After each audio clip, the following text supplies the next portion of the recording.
Pendant ce temps, à l'autre bout de la ville, un scientifique travaille sur quelque chose d'étrange. Il invite Kevin et Claire à être les cobayes d'un nouveau sérum de son invention. Il leur donne à chacun un verre de limonade glacée. Kevin le boit rapidement, mais Claire attend avec appréhension de voir d'abord les effets secondaires sur lui. Après 2 heures, rien ne se passe. Alors elle boit aussi son verre. 2 minutes plus tard, sa peau devient verte. Si les 2 boissons contenaient le sérum, pourquoi seule Claire a-t-elle été affectée?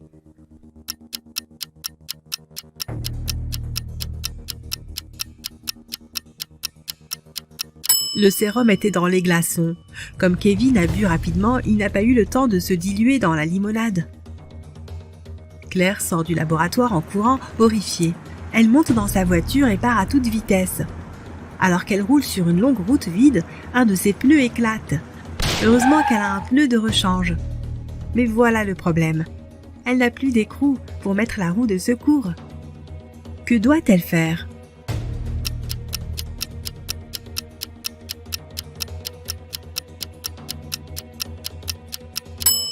Elle doit dévisser un écrou de chacune des 3 autres roues et les utiliser pour fixer la roue de secours. Ce sera suffisant pour arriver au garage le plus proche en toute sécurité. Alors que Claire met sa roue de secours, le scientifique la rattrape. Il lui tend 4 pilules et lui dit que c'est un remède complexe au sérum du visage vert.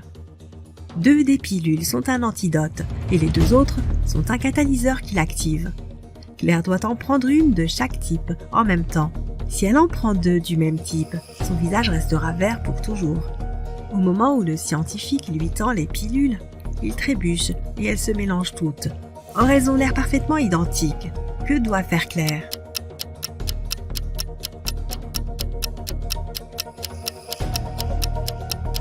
Elle doit broyer les comprimés, mélanger toute la poudre et la diviser en 2 parties égales. Chaque moitié aura la même quantité de catalyseur et d'antidote. 2 colocataires, Déborah et Rachel, rentraient chez elle à pied après avoir fait leurs courses hebdomadaires. Déborah n'arrêtait pas de se plaindre du poids de ses sacs. Rachel lui dit alors « Je ne comprends pas pourquoi tu es fâchée. Si tu me donnais un de tes sacs, j'en aurais 2 fois plus que toi. Et si je te donnais un des miens, nous aurions le même nombre de sacs. Combien de sacs les filles portent-elles »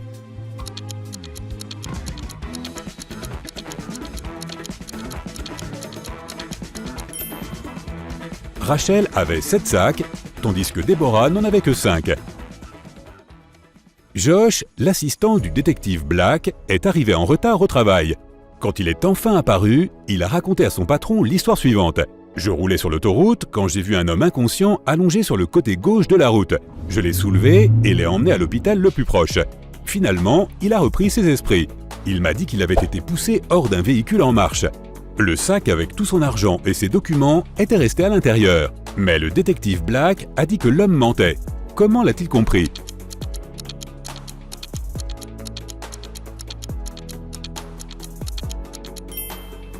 Si l'homme avait effectivement été poussé hors de la voiture, il se serait retrouvé sur le côté droit de la route, et non sur le côté gauche. Kenneth était affamé. Il a trouvé un bon restaurant qui servait des hamburgers et en a acheté un. Une fois que le serveur lui a apporté sa commande, Kenneth est allé aux toilettes pour se laver les mains. Mais quand il est revenu, son hamburger avait disparu. Le type a examiné tout le restaurant et a compris qui avait pris son déjeuner. Peux-tu le comprendre ?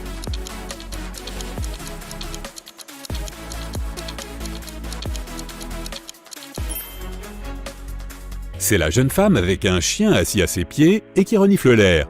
Si elle buvait simplement du café, ce qu'elle fait semblant de faire, le chien ne s'intéresserait pas autant à elle. Marie se promenait dans le parc lorsqu'elle a aperçu un chien affamé. Elle a décidé de partager son goûter avec l'animal. Malheureusement, il y avait un ruisseau entre elle et le chien. Elle s'est accroupie pour attirer l'attention de celui-ci et lui a montré la nourriture. L'animal s'est retrouvé à côté d'elle en un rien de temps. Il n'y avait pas de pont sur le ruisseau et pourtant, le chien n'était pas mouillé. Comment est-ce possible ?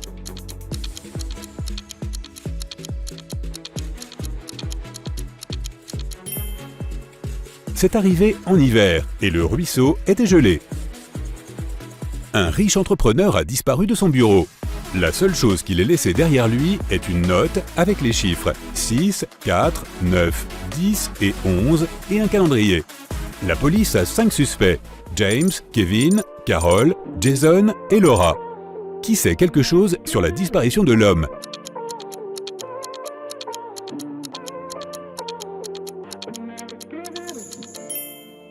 C'est Jason.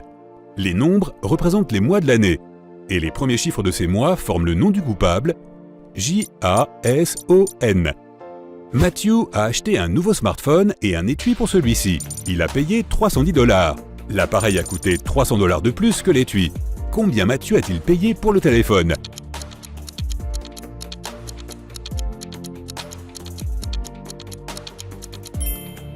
Il a payé 305 $. Tony organisait une fête. 3 heures après le début de celle-ci, plusieurs invités se sont approchés de lui.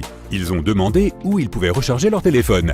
Malheureusement, il n'y avait qu'une seule prise dans la maison de Tony. Il a donc vérifié toutes les multiprises qu'il avait. Aide-le à déterminer combien de téléphones il peut charger à la fois.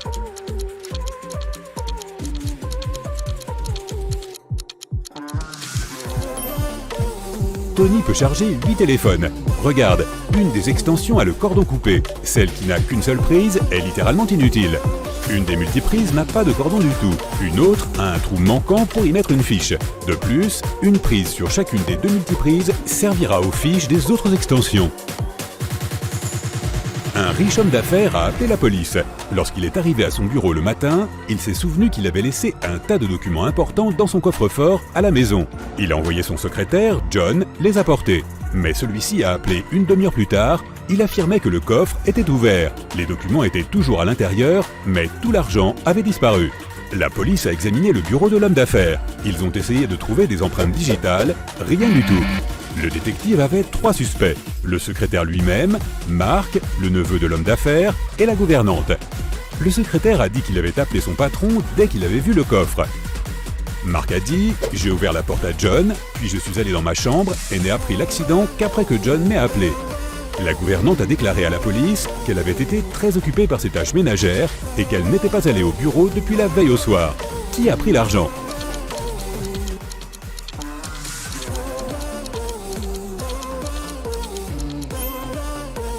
C'était le secrétaire. Il n'y avait pas d'empreinte digitale dans la pièce. Mais John était là et a certainement touché différentes choses. S'il n'avait pas été coupable, il n'aurait pas essuyé ses propres empreintes. Peux-tu trouver un dinosaure qui est différent des autres?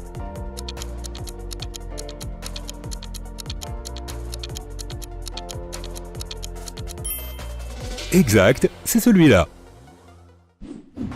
Ok Sherlock, c'est à toi. Eric, Samantha et Charlotte jouaient au volleyball sur la plage. Il faisait très chaud, alors un des amis a invité les autres à aller nager dans la mer. L'un d'entre eux ne peut pas aller nager parce que, eh bien, c'est un robot. D'accord? Tu peux deviner qui c'est?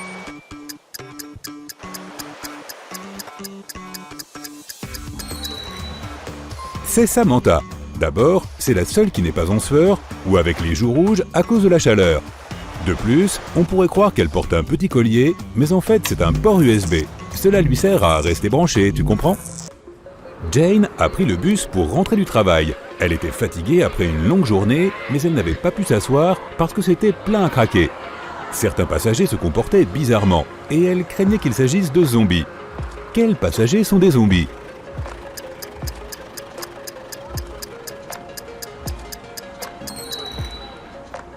Il y a 2 zombies dans le bus. L'homme à droite a un bandage sur le bras et la femme à gauche de la fenêtre fait de drôles de gémissements. Je veux descendre ici. Non, vraiment. Josh aime faire des paris avec ses amis. Vendredi dernier, il a parié avec eux qu'il pouvait placer une bouteille au milieu de la pièce et s'y glisser sans problème. Cette fois, personne ne pensait que Josh avait la moindre chance de réussir son pari. Ses amis étaient donc certains qu'ils allaient gagner. Pourtant, Josh a encore gagné le pari. Comment a-t-il réussi à le faire?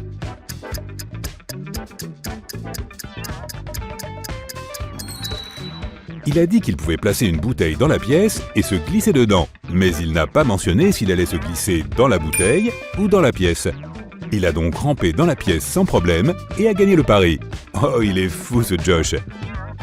Sur la table, il y a une rangée de 6 tasses. Les 3 premières sont vides, mais les tasses numéro 4, 5 et 6 sont pleines.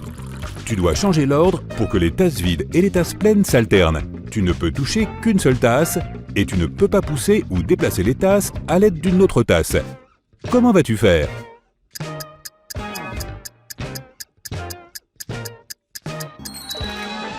Prends la tasse numéro 5 et verse l'eau dans la tasse numéro 2, puis remets-la en place. Marie se promenait dans les bois quand elle a vu au loin un château très chic. Il se faisait tard, alors elle s'est dit qu'elle pourrait demander à y passer la nuit. Mais quand elle a frappé à la porte, un troll lui a ouvert, et il n'aimait vraiment pas les intrus. Il l'a capturée et l'a enfermée dans un donjon avec 2 gardes. Le troll lui a dit qu'elle pourrait s'échapper si elle trouvait la solution à une énigme. Il y a 2 portes dans la pièce. L'une est fermée à clé et l'autre mène vers la liberté. Les gardiens savent quelle porte libérera Marie, mais elle ne peut leur poser qu'une seule question. L'un des gardiens dit toujours la vérité et l'autre ment toujours. J'ai des amis comme ça. Marie ne sait pas à qui faire confiance et n'a qu'une seule chance de retrouver sa liberté. Quelle question doit-elle poser ?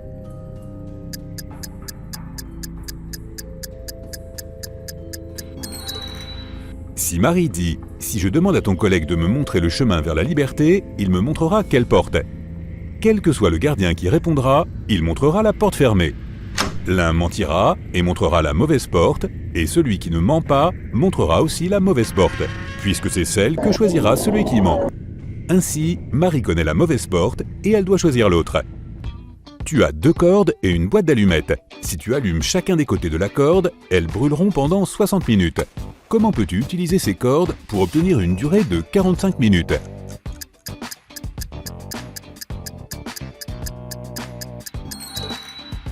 Tu dois brûler une des cordes des 2 côtés. En même temps, tu allumes un côté de la 2e corde. Lorsque la première corde brûle complètement, il te restera 30 minutes de la 2e corde. Maintenant, tu dois juste mettre le feu à la 2e extrémité de la corde et celle-ci brûlera 2 fois plus vite. Ainsi, tu brûleras les 2 cordes en 45 minutes.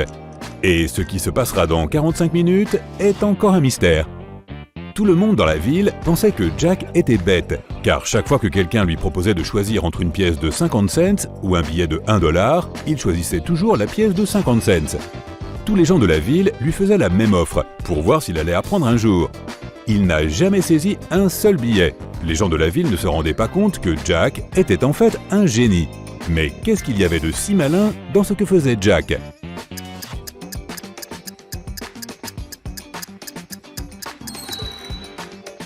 En fait, Jack est vraiment très intelligent, car il a convaincu tout le monde en ville de le couvrir d'argent gratuitement. Tant qu'il continuait à choisir l'option la moins intéressante, les gens venaient essayer ce tour sans arrêt avec lui. Tu vois cette voiture ? Jack a toujours refusé les billets d'$1 depuis plus de 10 ans, et il a économisé assez d'argent pour s'acheter une voiture. 3 hommes essayaient de décider qui était le plus intelligent parmi eux. Un homme qui passait au hasard a proposé son aide. Il a dit qu'il leur donnerait une énigme et que celui qui réussirait à la résoudre pourrait se déclarer le plus intelligent. Il a dit « Vous voyez ces 5 casquettes dans mes mains. 3 d'entre elles sont noires et 2 sont blanches. Fermez les yeux. » Les 3 hommes ont fermé les yeux, il a mis une casquette noire sur chacun d'eux et a caché les 2 casquettes blanches dans le sac. Maintenant, vous pouvez ouvrir les yeux. Celui qui devinera la couleur de la casquette qu'il porte sera le plus malin. Les hommes ont passé des heures à se regarder pour essayer de résoudre l'énigme. Soudain, l'un d'entre eux a trouvé la solution et a crié « Je porte une casquette noire ». Comment a-t-il deviné ?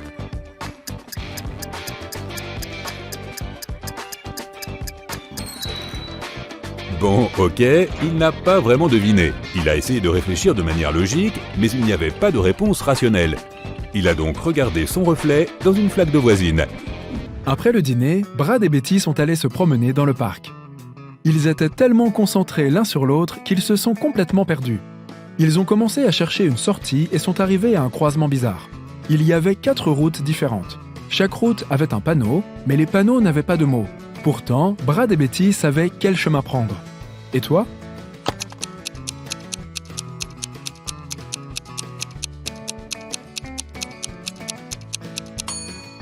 Celui-ci, c'est le seul avec une main droite. 5 mois plus tard, Betty a emménagé avec Brad. Ils ont partagé une maison familiale avec les 3 frères de Brad.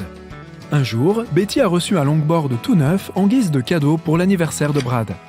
Comme c'était une surprise, elle l'a enfermé dans la cave et est allée acheter des provisions pour le dîner. Quand elle est revenue, le longboard n'était plus là.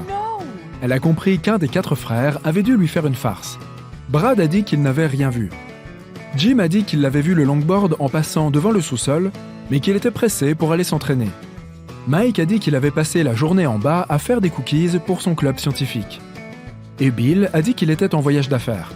Qui est derrière cette mystérieuse disparition ?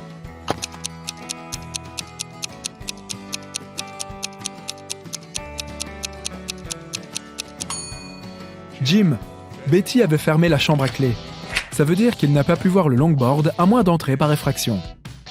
Les frères de Brad sont rentrés après le travail et ont rejoint Brad dans la cuisine. Ce dernier était inquiet car Betty avait disparu. Les frères lui ont demandé de tout leur raconter en détail. Brad a répondu « Eh bien, elle m'a fait un gâteau d'anniversaire avec de la glace ce matin. Je voulais le goûter, mais elle a dit que nous le mangerions le soir. Nous nous sommes un peu disputés, puis je suis allé au travail. Quand je suis revenu, elle était partie.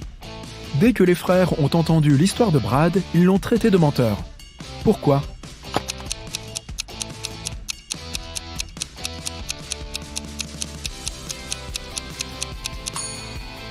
Il a dit que Betty avait fait ce gâteau dans la matinée.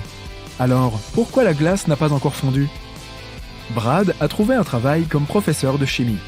Attends, qui a volé son argent ? Brad a trouvé les empreintes d'une seule personne sur le portefeuille, les siennes. Il a interrogé ses 3 collègues. Jennifer, la prof de maths, a dit qu'elle avait déjeuné.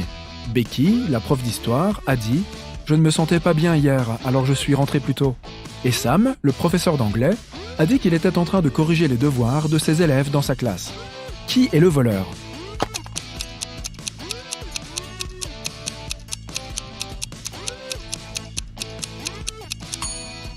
Le professeur d'histoire.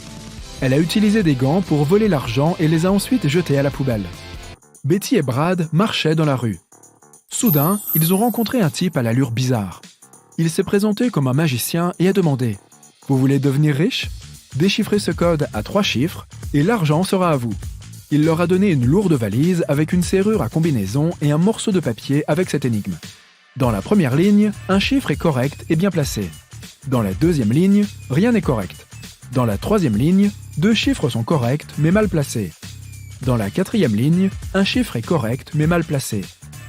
Et à la 5e ligne, un chiffre est correct mais au mauvais endroit.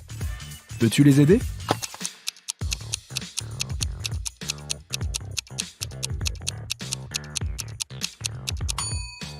Tu peux utiliser différentes approches pour résoudre cette énigme. Le plus simple est de commencer par l'énoncé B. Aucun de ces chiffres n'est correct. Nous pouvons donc exclure les chiffres 5, 3 et 0. Dans l'énoncé C, on nous dit que 2 chiffres sont corrects mais au mauvais endroit. Nous pouvons en conclure que les chiffres 1 et 7 figurent dans le code final, mais nous ne connaissons toujours pas l'ordre. Examinons maintenant les énoncés D et E. Dans les 2 cas, un chiffre est correct mais au mauvais endroit. Nous savons déjà que le 7 est dans le code. Cela signifie que le chiffre restant ne peut pas être 6. Il doit donc s'agir de 8. Regarde à nouveau l'énoncé A. Puisque le chiffre correct est le 8, il doit être correctement placé. Dans l'énoncé C, nous avons 2 chiffres corrects, mais ils ne sont pas à la bonne place. Comme la 3e position du code est déjà occupée par le 8, nous n'avons qu'une seule possibilité. Le 7 doit être placé en premier et le 1 en deuxième. Le code correct est donc 718. Brad et Betty ont ouvert la valise. Elle contenait 50 millions de dollars. Ils ont quitté leur emploi et sont partis en vacances immédiatement. Ils se sont enregistrés dans un hôtel de luxe et sont allés dans leur chambre pour se reposer après un long vol épuisant. Le soir, ils descendent dîner dans un joli restaurant chinois. Mais l'un des invités n'est pas humain. Peux-tu repérer lequel ?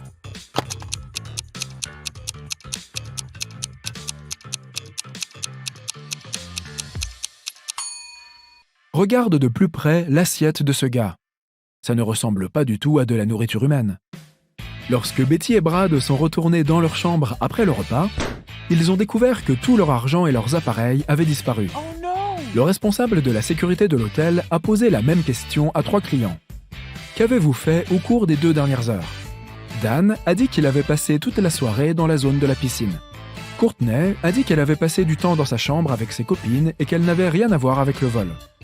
Et Henry a dit qu'il revenait d'une fête dans une autre partie de la ville. Qui est le voleur ?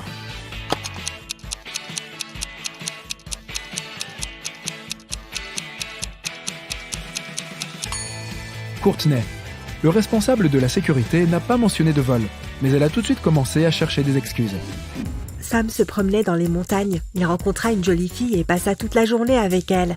Le soir, il réalisa qu'il ne connaissait même pas son nom. Il lui proposa un second rendez-vous le lendemain.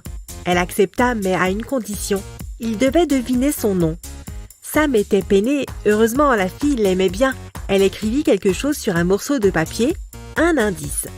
Peux-tu deviner son nom ?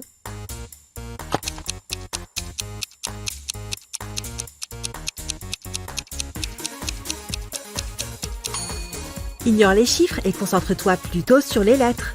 Ensemble, elles forment le nom Regina. Sam décida de louer une cabine au bord d'une superbe plage déserte. Il appela Regina pour l'inviter à le rejoindre, mais elle déclina à regret, se plaignant de s'être cassé la jambe.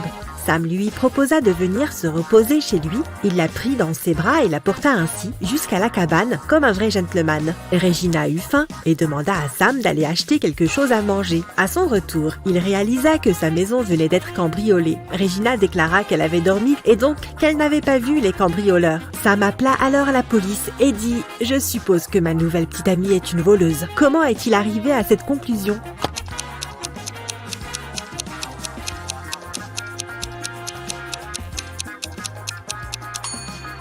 Jette un œil sur le plâtre. Au début, il est sur la jambe droite, mais maintenant il est sur la gauche. La police a arrêté Regina.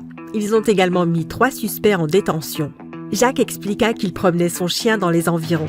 Bill affirma qu'il prenait des photos pour son blog et Fred assura qu'il surfait tous les jours sur cette plage. Pouvez-vous deviner lequel d'entre eux était le complice de Regina au cours du cambriolage ?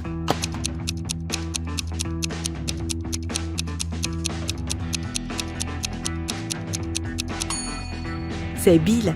Regarde sur son bras. Le prénom de Regina y est tatoué. Le soir suivant, les gardiens de prison ont intercepté une lettre de Regina destinée à Bill. Mais celle-ci était codée. L'encre allait devenir invisible dans les 10 secondes. Peux-tu déchiffrer le code et découvrir le plan ?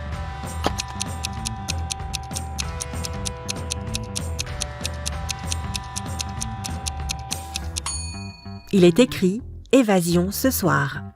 Emily se promenait dans la forêt quand elle réalisa qu'elle était perdue. Au bout de quelques heures, elle se retrouva face à une cabane effrayante. Elle frappa à la porte. Une sorcière lui ouvrit et l'invita à entrer à l'intérieur où une fête d'anniversaire battait son plein. La sorcière ferma la porte à clé et déclara à Emily « Je ne te laisserai partir que si tu m'aides à diviser ces 3 barres de chocolat entre mes 5 amis de manière égale. » Que doit faire Emily si elle veut pouvoir s'échapper ?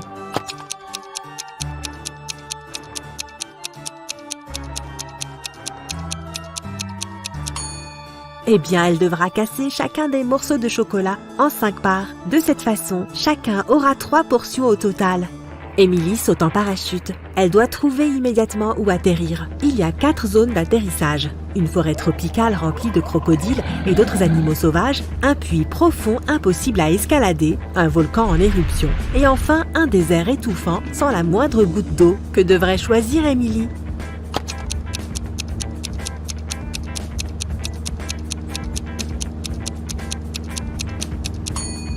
La dernière option. Regarde attentivement l'image. Il y a une ville à proximité. Emily a rencontré Sam sur Internet. Ils ont sympathisé et ont convenu de se voir en personne. Sam dit qu'il porterait un chapeau bleu. Quand Emily arrive au café, elle repère 3 hommes coiffés de chapeaux bleus. Tous lui tournent le dos sans qu'elle puisse voir leur visage. Peux-tu aider Emily à déterminer lequel d'entre eux est Sam ?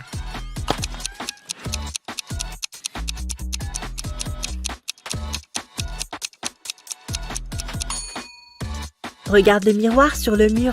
Le premier homme a une alliance, le deuxième porte l'uniforme du café, c'est probablement un des serveurs et non un client.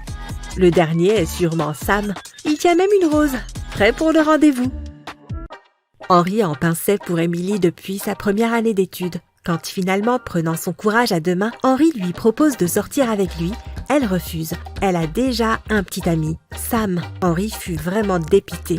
Un jour, alors qu'Emily rentrait chez elle, 3 individus l'accostèrent soudainement. Ils espéraient lui voler de l'argent. Mais la jeune fille n'avait rien. Ne sachant quoi faire, elle essaya d'appeler les secours, mais les types lui arrachèrent le téléphone des mains. Par chance, Henri était dans les parages. Lorsqu'il se rendit compte de ce qui se passait, il accourut en criant « Ne vous approchez pas d'elle, j'ai appelé la police !» L'un des voyous s'exclama « Allez, on se taille, Henri a appelé la police !» Et ils s'enfuirent. Émilie lâcha à son sauveur « Laisse-moi tranquille, Henri, c'était stupide !» Mais pourquoi ?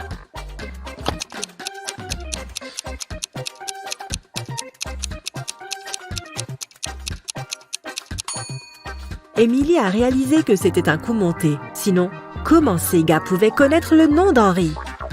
Sam voulait offrir à Émilie un cadeau parfait pour le nouvel an, mais il n'avait absolument aucune idée de quoi lui offrir. Il décida de voir ce qu'elle avait enregistré récemment dans son cyberpanier de courses en ligne. Quand Émilie alla prendre une douche, Sam se faufila dans sa chambre et alluma l'ordinateur. Un mot de passe était requis, mais Sam ne le connaissait pas. Par chance, une note à côté de l'ordinateur indiquait 7337.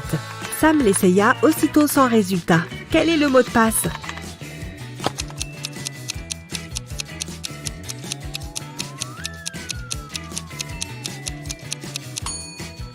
Sam devrait essayer le 33333333777. Voilà.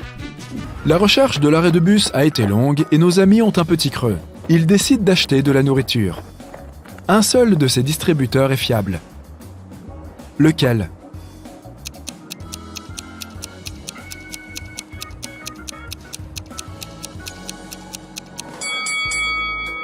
Sur ce distributeur, il y a écrit « Avale l'argent », donc il ne fonctionne probablement pas. Dans cet autre distributeur, il y a des cafards. Nos amis devraient choisir le deuxième distributeur. Quand le bus arrive, nos amis réalisent qu'ils n'ont pas assez d'argent pour payer les tickets. Le chauffeur est très généreux et leur dit « Je vous offre le trajet si vous résolvez mon énigme. Elle est très simple.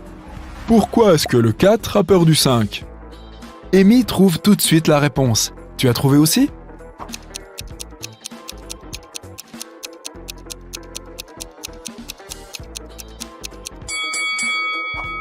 Parce que quand il est en colère, 5, 6, 7.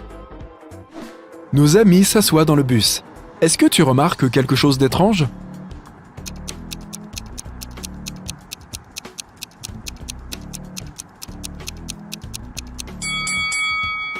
La femme âgée est transparente. C'est un fantôme. Quand Amy et Vicky rentrent chez elles, elles découvrent qu'elles ont été cambriolées. Elles appellent la police.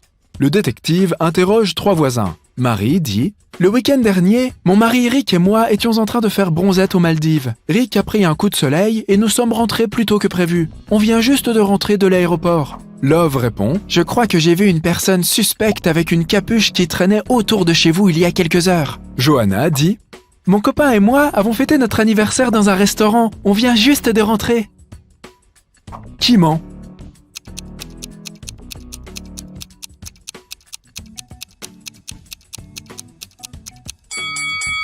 Marie. Elle dit que Rick a pris un coup de soleil, mais il va très bien. Et elle n'est même pas bronzée. Amy décide de trouver un travail pour mettre de côté de l'argent pour l'université. Elle envoie son CV à la banque du coin et elle est sélectionnée pour un entretien. La DRH lui propose de résoudre une énigme pour tester ses capacités logiques. Imagine que tu as un nombre illimité de pièces dans ton porte-monnaie. Quel est le nombre minimum de pièces dont tu as besoin pour être sûr que chaque pièce touche exactement 3 autres pièces ? Peux-tu aider Amy pour qu'elle obtienne le poste ?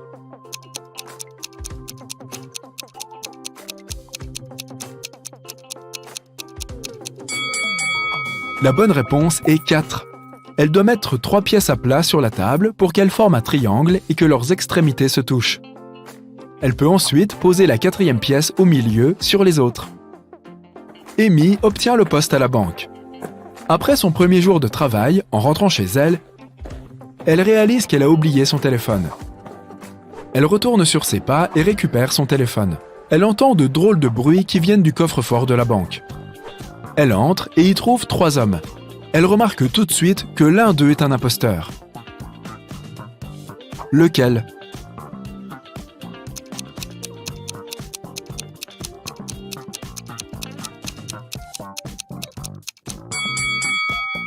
Le 3e homme n'a rien à faire ici.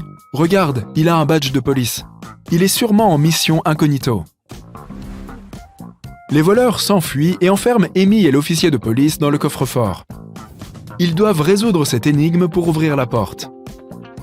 Ils doivent trouver un moyen de relier ces 9 étoiles en n'utilisant que 4 lignes, tout ça sans lever le crayon une seule fois. Tu peux les aider à s'en sortir ?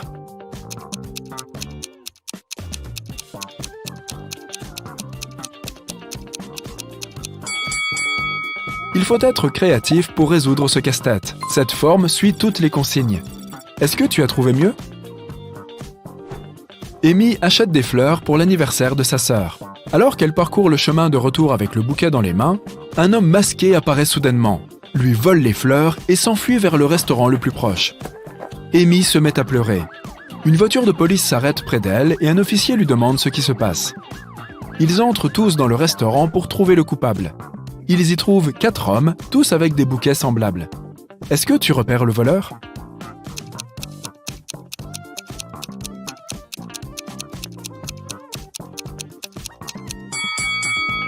C'est lui, le bouquet d'Amy était tenu par un ruban violet. Combien de carrés y a-t-il dans cette image ?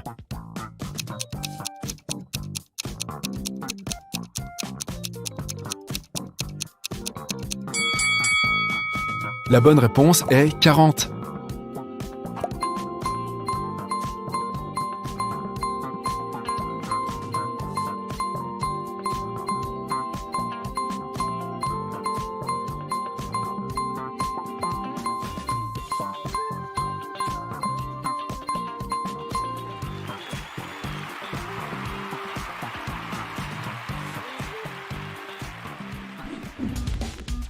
Après le dîner, Diana a fait une confession. C'était une vraie sorcière. Mais Vicky ne croyait pas du tout à la magie. C'est pourquoi Diana lui a proposé ce marché.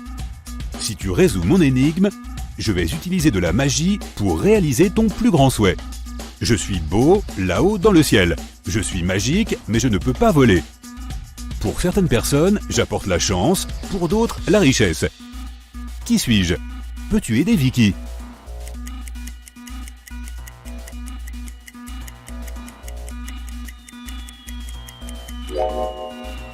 La bonne réponse est un arc-en-ciel. Vicky a toujours voulu devenir une chanteuse célèbre. Elle a reçu une invitation à un concours de chant. Vicky a chanté magnifiquement et a remporté la première place. Après la représentation, elle a bu un verre d'eau dans les coulisses. Après cela, Vicky s'est sentie très mal. Le directeur du concours a appelé une ambulance. Les médecins ont dit que quelqu'un l'avait empoisonnée. La police a interrogé 3 suspects et a fouillé leur sac. Lily a déclaré « Je pleurais dans la loge. Ce concours signifiait beaucoup pour moi. » Jessica a dit « Pour qui me prenez-vous ? Les chanteurs devraient se soutenir les uns les autres. » Et Rose a dit « J'étais à l'extérieur du music hall avec Lily. Elle pleurait parce qu'elle avait perdu cette compétition. » Qui a empoisonné Vicky ?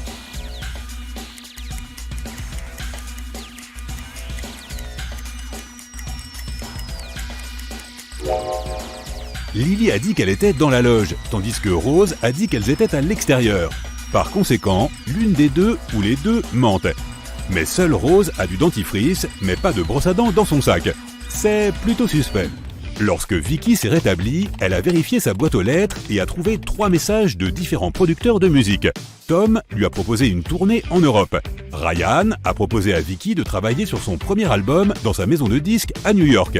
Et Johanna lui a envoyé une invitation à participer à une émission de télévision. Mais seule une de ces offres est réelle. Peux-tu aider Vicky à faire le bon choix ?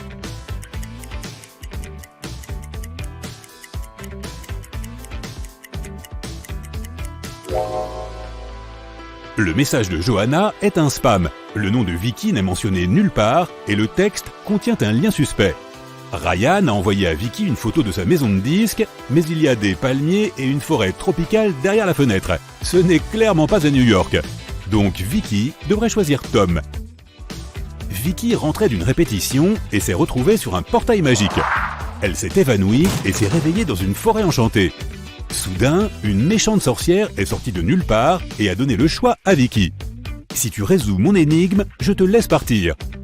Sinon, tu te perdras dans cette forêt pour toujours. Voici l'énigme. Je peux être inversé et rompu, mais je ne bouge jamais.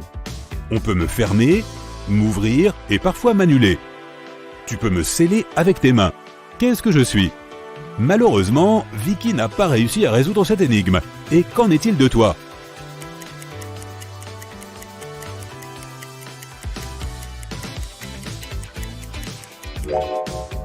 La réponse correcte est un marché.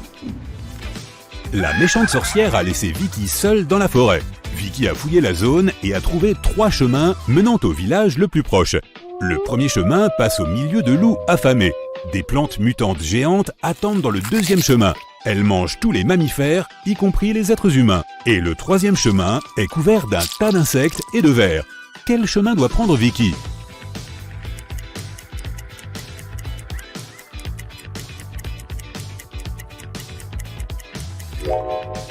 Bien que les insectes soient dégoûtants, ils sont les moins dangereux pour les humains. Donc Vicky devrait choisir ce chemin. Vicky avait très faim et a décidé de trouver de la nourriture dans le village. En s'approchant, elle s'est aperçue que les portes étaient verrouillées. Peux-tu l'aider à trouver le bon code?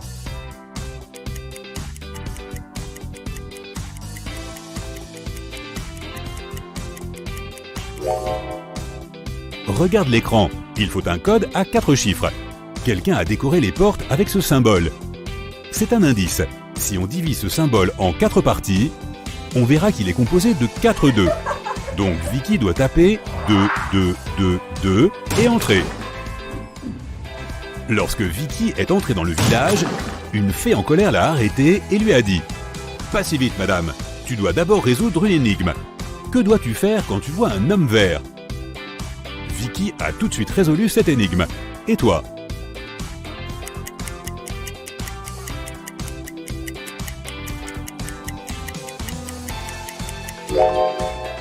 Tu dois traverser la route. Vicky l'a trouvée si facilement parce qu'elle se tenait à côté d'un feu de signalisation. Il s'est avéré que ce n'était pas un village ordinaire. De nombreuses créatures magiques cohabitent ici.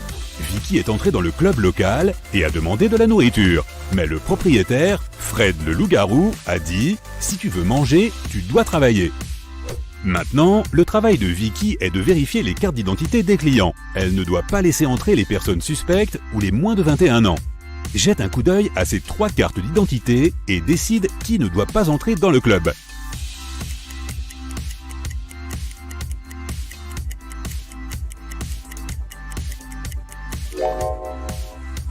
Le premier, Vampire, a déjà 21 ans et rien ne semble suspect dans sa carte d'identité. Donc Vicky devrait le laisser entrer.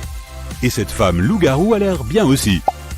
La carte d'identité de cet elfe dit qu'il est né le 31 septembre, mais cette date n'existe pas. Par conséquent, Vicky ne devrait pas laisser entrer l'elfe. Après le travail, Vicky est allée au supermarché local pour acheter de la nourriture. Elle a vu 2 jeunes femmes séduisantes qui mangeaient de la nourriture dans la rue. Peux-tu dire laquelle d'entre elles n'est pas humaine?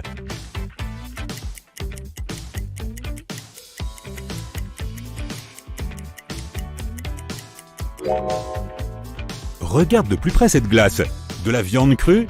Cette dame est définitivement un loup-garou. Vicky a aimé ce village et a décidé d'y rester. Elle a rencontré l'amour de sa vie et 2 ans plus tard, ils se sont fiancés. Aujourd'hui, c'est le jour de son mariage. Peux-tu deviner qui est son mari?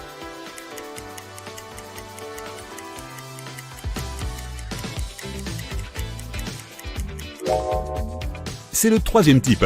Il porte une cravate, ce qui signifie qu'il vient pour le mariage. Et il porte une bague aussi.